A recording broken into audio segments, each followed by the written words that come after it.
My son lost his first wife when their two children were preschoolers. My grandson is now 17 and my granddaughter is almost 16. Their relationship with my son has been on a downward spiral for years. It started when he and his current wife moved in together. She had two kids of her own, and early on they showed extreme jealousy whenever their mom would pay any attention or buy anything for my grandkids.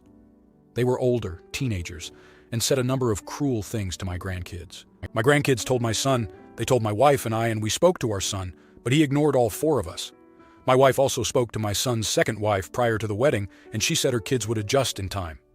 My grandkids spent years living with too much older kids who told them they deserved to have a dead mom and that she had wanted to die because nobody would want them around. They accused them of stealing from them because their mom shouldn't be doing anything for them. There were incidents where they broke the stuff their mom bought my grandkids. My wife and I pleaded with our son to do something to help his kids. We said they didn't deserve to be raised like that. The problems continued even after the older kids moved out. They still expressed a lot of jealousy and hatred for my grandkids. I never interacted much with my son's stepkids. I saw them a handful of times in the years my son has been married to his current wife. They would mostly go to their dad if my son and his wife were spending time with us or any of our other kids, or they would reject offers to spend time with us. But the few times I did see them, I was always shocked by how blatant their hate of my grandkids was and how my son never appeared to care. One incident in particular stands out. It was my granddaughter's birthday, and she got some art kit she had wanted. It set off the two older kids who called her a witch baby, and they even broke part of the kit. My wife and I spoke up to our son and his wife, but they did nothing and said nothing. My grandkids now spend a lot of time with myself and my wife. They hardly speak to their dad despite living under his roof. They wanted us to get custody of them, but we were denied, so they have taken to doing their best to make it through the next 1 or 2 years. My son is only now starting to care that the relationship with his kids has been destroyed. He asked me why we tried to fight for custody of the kids when he's their dad, and he accused my wife and I of turning the kids against him. This is when I stopped him, and I said we didn't turn them against him. He's just living with the consequences of ignoring what his kids were telling him. I told him he put them through years of bullying so he could marry and stay married, and now he has to live with his decision. My son ranted at me and said the last thing any parent should do is try to make their kid feel shitty about themselves, which is what I was doing. Am I the idiot? Comment 1. Not the idiot, but your son surely is. I don't think your grandkids and your son's relationship would get any better considering the way your son is acting, which is very sad. Losing a mom is already hard, and their father not doing what he is supposed to do to protect his kids is just horrible. I'm glad that the kids have your wife and you to rely on. Does the stepmom know how the kids feel, and does she act badly with the kids? If not, I suggest you and your wife talk to her and address the situation, and also call out your step-grandchildren for what they do. This needs to stop, and I hope your grandchildren get the love and care they deserve from their dad's family just like you guys give them. Comment 2. Not the idiot. Wow. The irony of your son suggesting that you are making him feel bad. What about how bad he's made his kids feel for years? The obliviousness of some people. Good luck helping those kids make it through the next year, plus until both can move out. One question. Did you take the time to tell your step-grandchildren off? If you haven't, might I suggest you do that as soon as possible and in front of your grandchildren? I'd bet they would love to see that. Comment 3. Not the idiot. He's had plenty of opportunities to ensure the relationship with his kids would be better. In addition to his kids and you telling him about things that happened, he's also witnessed things like the example you're giving with the birthdays. You're not turning his kids against him. You're giving his kids a place to escape their home situation, and the only reason that's a necessity is because their dad didn't defend them against that. That's on him. Now, for the next story. I'm an addict who is currently trying to get sober. I was recently having coffee in the outdoor seating area of a shop with my friend when she asked me how my recovery is going. I was honest and said it hasn't been great and there have been plenty of relapses. We were having a conversation about it when the woman from 2 tables down comes up and asks us to stop talking about this issue as her cousin, I presume the lady with her, was a former addict and it was triggering. She also asked that if I've used in the last 24 hours to please leave as that would be triggering to her cousin too. I told her I was sorry I was upsetting her cousin, but if she's that fragile then she shouldn't be out in public, and especially not in a place where we can see someone who was clearly strung out on the street. She got angry with me, told me her cousin relapses after 3 years, then it's my fault, took her cousin and left. My friend told me I shouldn't have been so flippant about it, and I probably upset the woman. She thinks I was a bit of an butt and should have just apologized and kept quiet. Now here are the comments. Comment 1. Not the idiot. I have read more times than I can count that people seeking recovery have to get comfortable being around discussions, and even other people using, say, an alcoholic in recovery, needing to be able to be present where people are drinking without having trouble. They can't just go to a place and demand that nobody around them discuss it. The only thing I'm wondering is if you were much louder than you thought because someone 2 tables down really shouldn't be able to hear your conversation. But anyway, comment 2. Not the idiot. This idea of being triggered is getting ridiculous. It's being used far too much, and now it's been watered down to anything someone doesn't want to hear that may make them uncomfortable.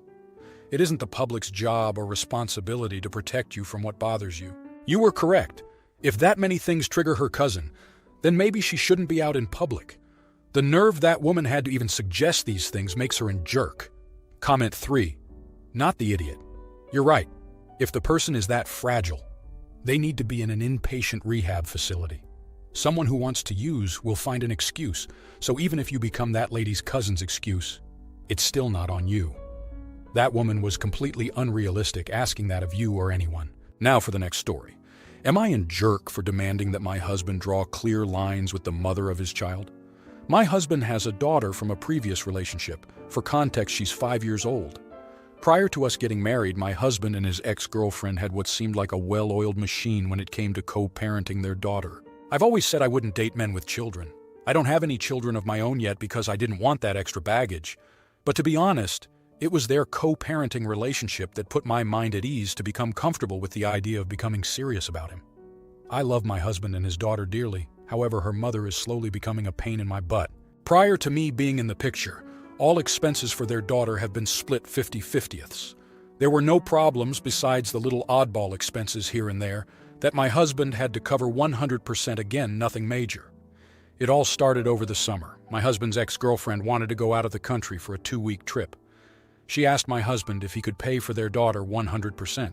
At first, he advised that he would, but then it dawned on him that she has been pulling this kind of stunt for a few months now where all of a sudden she's unable to pay for her portion of their daughter's expenses. He then advised her that he will pay for half as they've both been doing for years. I don't think she was too happy with that, but they went on their trip in summer and all seemed to be well until it was time for school. She advised him that she will not be able to pay for half of their daughter's tuition as she's been doing, along with her portion of the household expenses for the home that she shares with their daughter, which essentially means that he's going to be expected to fill the gap.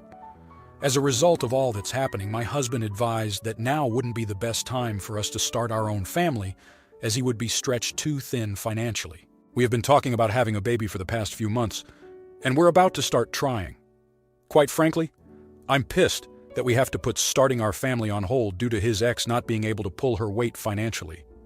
Am I the jerk for telling him that he needs to draw clear lines? That his responsibility is his daughter alone, and his ex needs to figure out her shoot and start pulling her financial weight again like she's been doing? Now here are the comments. Comment 1. Not the idiot. Seems like the ex is milking him every chance she gets and is beginning to take advantage of him. Furthermore, this is putting you and him at odds, which is not healthy for your marriage. If court-ordered papers are not already in place, then perhaps talking to an attorney regarding child custody could help your situation. He would not be on the hook for 50% or 100% of the costs to take care of his daughter. This certainly is not the solution for everyone, but it is a possible path if papers are not already in place. It can be traumatic for the child also to go through it, so keep that in mind as well. Comment 2. You really need to rethink this relationship. You will never get to have the child you want, and he will always put the ex above you. Maybe it's time to move on and find someone who wants to have children with you. He is not it. It's not wrong for him to want to support his child, but he does not have to support his ex. Maybe a trial separation to see how he wants to proceed. And if he does not want to have a life with you, then you need to move on. Don't waste another 5 years hoping he will come to terms with what you want also. Comment 3. Not the idiot, but they need a formal agreement as to parenting and payment of expenses. If she can't afford the school the child has been going to, then the child can go to public school. He should not be paying for her vacations with mom. That is for mom to pay for, or she can leave the child home with him while she goes. This isn't a draw clear lines, it is get a formal agreement and hold her to it. She can't pay her half of the home, then sell the home and she can figure out her place to live. Now for the next story. So I, 25-year-old female, recently learned that one of my best friends from college, Lila, 25-year-old female, is engaged. I'm incredibly happy for her, and I was initially excited until she told me what her and her fiancé, Ben's, 27-year-old male, plans are for the wedding. For some background, I met Lila in college. We were dorm roommates in freshman year, then roommates again at a nearby apartment in junior year. Senior year, she moved in with Ben and I got a new roommate. A few months later, the pandemic began. Ben and Lila used the pandemic to try and develop interests together. Both of them enjoy their at-home movie dates, so they tried to find films and TV series to watch together. A month into this endeavor, one of Ben's friends suggests Game of Thrones, and to say they got hooked is an understatement. Aside from her chosen field of study/work, I have legitimately never seen Lila so passionate about something. It became her and Ben's life. They watched the series, read the books, and even started dressing up for conventions. I thought it was super sweet, but I'm not much of a high fantasy person, and I've heard the show is heavy on gore and intimacy attack, which I have a lot of trouble sitting through. Lila did invite me once to a rewatch party she and Ben hosted the next year, 2021, but I declined and told her why. And she's not made efforts to get me interested since and says she gets it. While I would definitely call Lila and Ben's interest in the show obsessive, they don't push it on to other people, and it hasn't caused issues so far when me or other friends aren't into it. That being said, I'm worried that if I refuse to be a bridesmaid in her wedding due to her Game of Thrones theme, she'll actually take it poorly. I don't know if this makes me a bad person, but I genuinely do not want to put money into a dress/hair/makeup for me to be styled as an imaginary character for a wedding. It feels ridiculous. She and her husband are going to be married dressed as their favorite characters, who are also either in a relationship or they think they should be. All the names are hard to keep up with, and I get them confused. And the bridesmaids and groomsmen will also be styled to look like other characters, and the guests will be asked to wear the house colors of the character the bride or the groom is dressed as, depending on which one invited them. We haven't been assigned characters yet, but I don't care. I don't want to do it.